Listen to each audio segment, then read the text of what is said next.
जिस प्रतीक्षा में हम सभी यहाँ पर थे, माननीय मुख्यमंत्री जी का आगमन हो चुका है। आ चुके हैं, बहुत बहुत स्वागत अभिनंदन करते हैं और आप सभी से हमारा विनम्र अनुरोध है कि कृपया हम तालियों के साथ स्वागत करें माननीय मुख्यमंत्री महोदय का। बहुत बहुत स्वागत, बहुत बहुत अभिनंदन।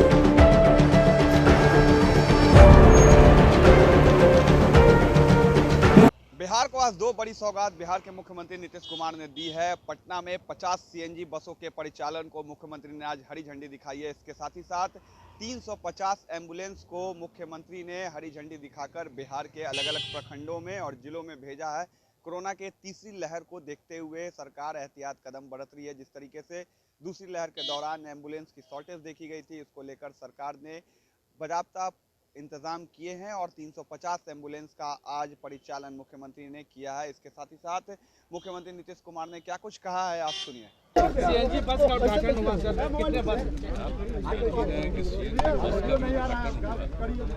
इसके पहले तो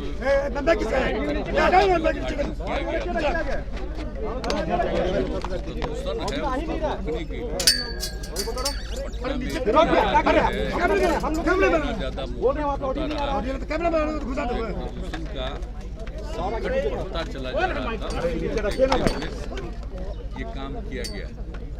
इससे प्रदूषण नहीं हो सकता है और लोगों को सुविधा होगी और हर प्रकार की सुविधा आप जानते हैं, पिछली बार भी बताया गया जो इलेक्ट्रिकल बस था और आज भी जो बस का बात किया गया है, इसमें भी हर तरह की सुविधा है, लोगों के बैठने की सुविधा है और लोगों के प्रोटेक्शन का भी पूरा का पूरा ख्याल रखा गया है। बाकी आप जानते हैं कि जिस तरह से लोगों को बीमारी के इलाज के लिए गांव से भेजना पड़े अस्पताल, उसमें काफ़ी दिक्कतें थी, कम था।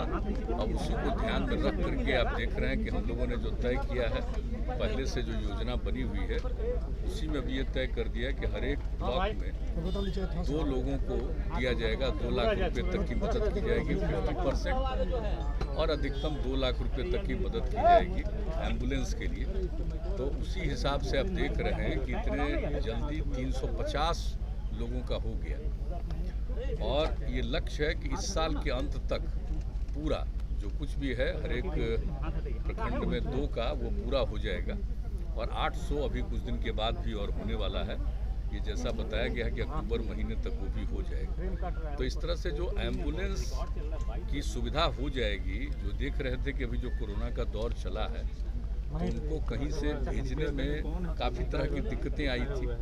तो एक तो उसको भी देखते हुए, और कोरोना तो आज है, कल किसी भी प्रकार की बीमारी का कोई सामना करे तो उसको अस्पताल ले जाने में कोई दिक्कत नहीं हो, नंबर 1। और नंबर 2 दूसरी बात है कि जो एक्सीडेंट वगैरह होता है रोड्स पर, तो आप जानते ही हैं कि अब इतना ज़्यादा सड़क बन गया है, बहुत ही बड़ी बड़ी सड़कें बनी हैं, सब कुछ किया गया है, लेकिन फिर कहीं ना कहीं सड़कों पर दुर्घटनाएं होती हैं।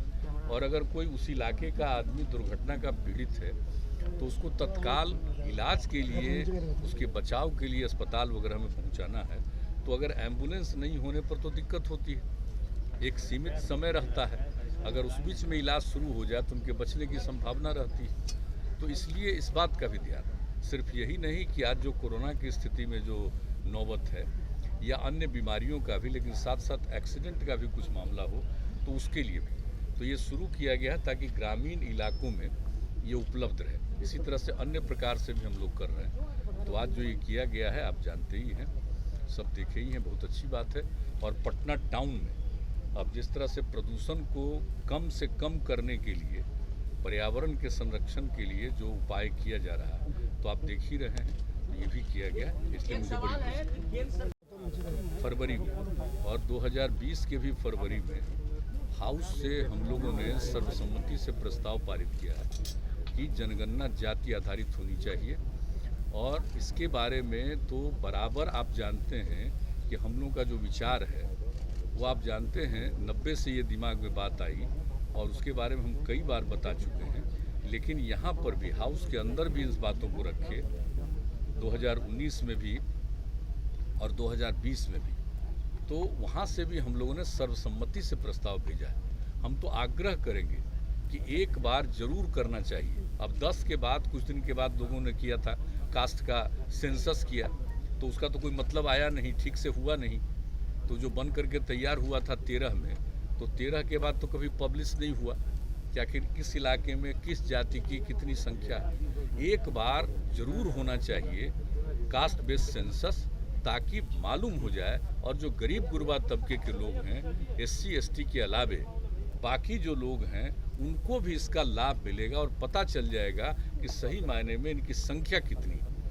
और जब संख्या का पता चलेगा तो आप उनके उद्धार के लिए भी, उनको विकसित करने के लिए काम करेंगे। तो मैं तो पुनः अनुरोध करूंगा कि भाई हम लोगों का है, और उधर जो पार्लियामेंट में ये बताया गया कि नहीं हो पाएगा, तो हम लोग तो आग्रह करेंगे कि इस पर जरूर गौर करिए।